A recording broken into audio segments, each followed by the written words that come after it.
नमस्कार फ्रेंड्स, आज का न्यू टॉपिक है गौतम बुद्ध। इस वीडियो में गौतम बुद्ध के जीवन पे आधारित क्वेश्चन है, उनके जन्म से लेकर मृत्यु तक। तो आप ये वीडियो अंत तक देखें, आपका यह टॉपिक अच्छे से हो जाएगा। इस टॉपिक पर के क्वेश्चन हमेशा एग्जाम में आते हैं, चाहे वो एसएससी के हो या चाहे आरआरबी के। तो वीडियो अंत तक देखना।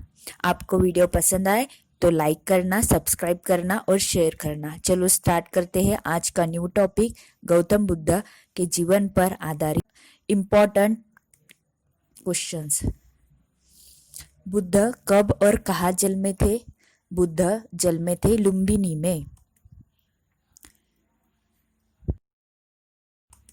563 ईस्वी सन पूर्व में। बुद्ध के जन्म का प्रतीक क्या है? बुद्ध के जन्म का प्रतीक कमल है। बुद्ध के जन्म का प्रतीक क्या है? कमल है। बुद्ध की मृत्यु कब हुई थी? बुद्ध की मृत्यु कुशीनगर में हुई थी 483 में ईस्वी सन पूर्व में।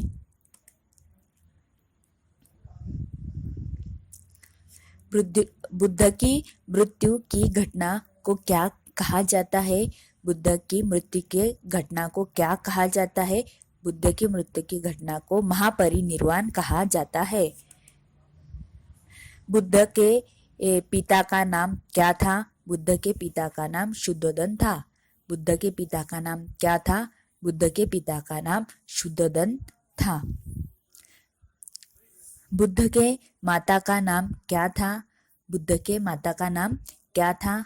बुद्ध के माता का नाम महामाया देवी था। पिता का नाम शुद्धोदन और माता का नाम महामाया देवी था। बुद्ध के पत्नी का नाम क्या था? बुद्ध के पत्नी का नाम यशोधरा था। बुद्ध के पत्नी का नाम क्या था? बुद्ध के पत्नी का नाम यशोधरा था। बुद्ध के पुत्र का नाम क्या था? बुद्ध के पुत्र का नाम राहुल था।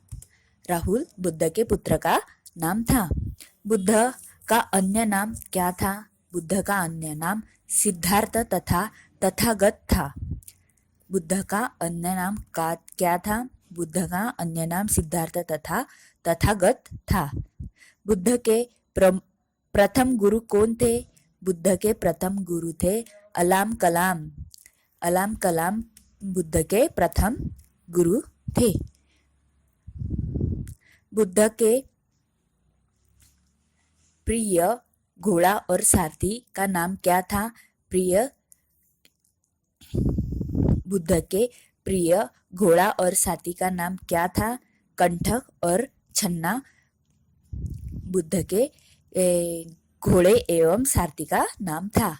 कंठक था घोड़े का नाम और सारथी का नाम था चन्ना।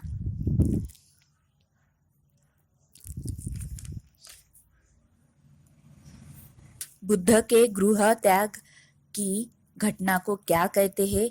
बुद्ध के गृह त्याग की घटना को महानिष्क्रमण कहते हैं। महाभिनिष्क्रमण कहते हैं। बुद्ध के गृह त्याग की घटना को महाभिनिष्क्रमण कहते हैं। बुद्ध के गृह त्याग का प्रतीक क्या है? बुद्ध के गृह त्याग का प्रतीक घोड़ा है। घोड़ा बुद्ध के गृह त्याग का प्रतीक है। बुद्ध का प्रथम प्रवचन क्या कहलाया था? बुद्ध का प्रथम प्रवचन क्या कहलाया था? बुद्ध का प्रथम प्रवचन कहलाया था धम्मचक्र परिवर्तन।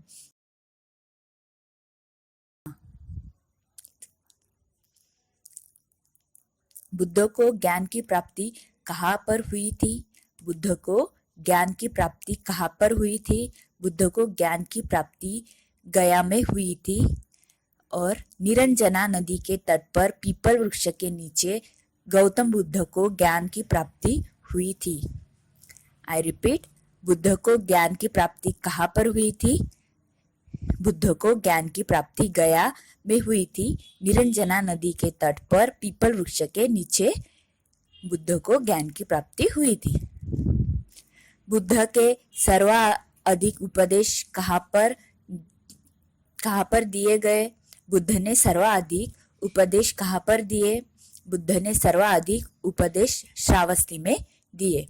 बुद्ध ने सर्वाधिक उपदेश कहाँ पर दिए? बुद्ध ने सर्वाधिक उपदेश श्रावस्ती में दिए। बुद्ध ने प्रथम उपदेश किस भाषा में दिया था? बुद्ध ने प्रथम उपदेश पाली भाषा में दिया था। प्रथम उपदेश किस भाषा में दिया था? पाली भाषा में दिया था। बुद्ध ग्रंथ में सबसे प्राचीन ग्रंथ कौन सा है? बुद्ध ग्रंथ में सबसे प्राचीन ग्रंथ कौन सा है? वो त्रिपिटक है। त्रिपिटक ये प्राचीन ग्रंथ है।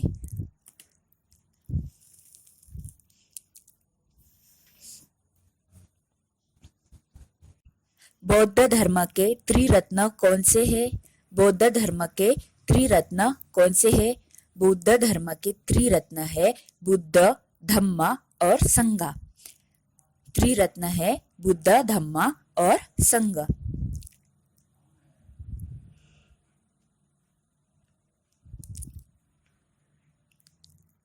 बुद्ध धर्म ग्रहण करने वाली प्रथम महिला कौन थी? बुद्ध धर्म ग्रहण करने वाली प्रथम महिला कौन थी? बुद्ध धर्म ग्रहण करने वाली प्रथम महिला गौतमी थी। गौतमी थी जो पहली महिला जिसने बुद्ध धर्म को स्वीकारा था। बुद्ध चरित्र की रचना किसने की थी? बुद्ध चरित्र की रचना अश्वघोष ने की थी। बुद्ध चरितम के लेखक अश्वघोष है। मैंने आपको ये टॉपिक करवाया हुआ है पुस्तकें एवं उनके लेखक। उस वीडियो में आपको सब पुस्तक के लेखक मिल जाएंगे जो एग्जाम में इम्पोर्टेंट है, तो मैं वो लिंक डिस्क्रिप्शन बॉक्स में डाल दूंगी।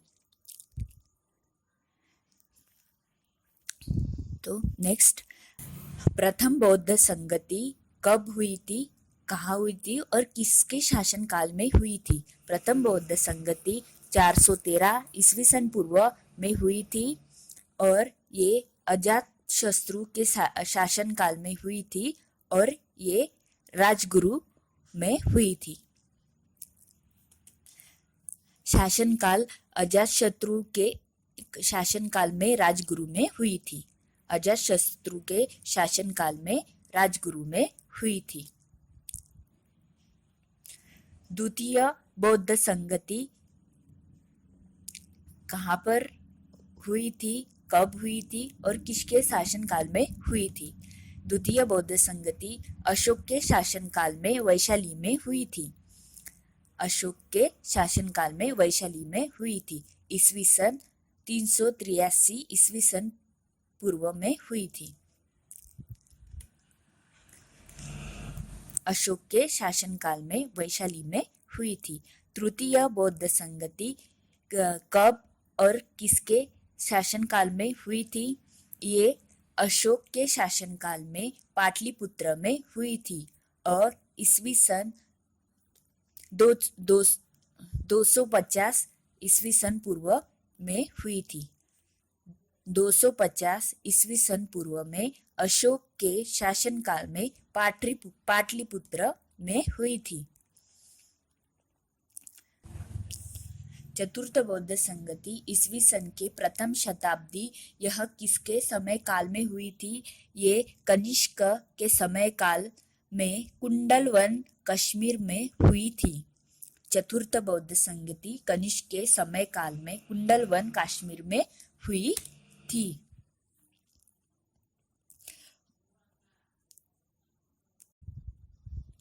प्रथम बौद्ध संगति के अध्यक्ष कौन थे?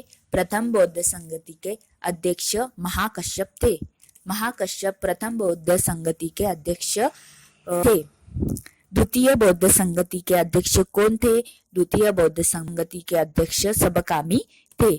सबकामी द्वितीय बौद्ध संगति के अध्यक्ष थे।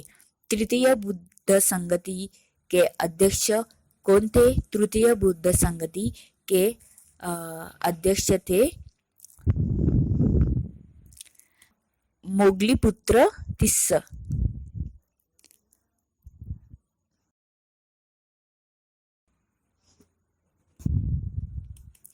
चतुर्थ बौद्ध संगति के अध्यक्ष कौन थे? वसुमित्र थे। वसुमित्र चतुर्थ बौद्ध संगति के अध्यक्ष थे। बौद्ध धर्म का पूजा स्थल क्या कहा जाता है? बौद्ध धर्म का पूजा स्थल कहा जाता है चैत्य मंडप। चैत्य मंडप बौद्ध धर्म का पूजा स्थल कहा जाता है। बौद्ध की पवित्र ग्रंथ कौन सा है? बौद्धों का पवित्र ग्रंथ कौन सा है? बौद्धों का पवित्र ग्रंथ जातक है। बुद्ध के पूर्व जन्म पर आधारित कथा को क्या कहा जाता है? बुद्ध के पूर्व जन्म के आधारित कथा को जातक कथाएं कहा जाती है। एशिया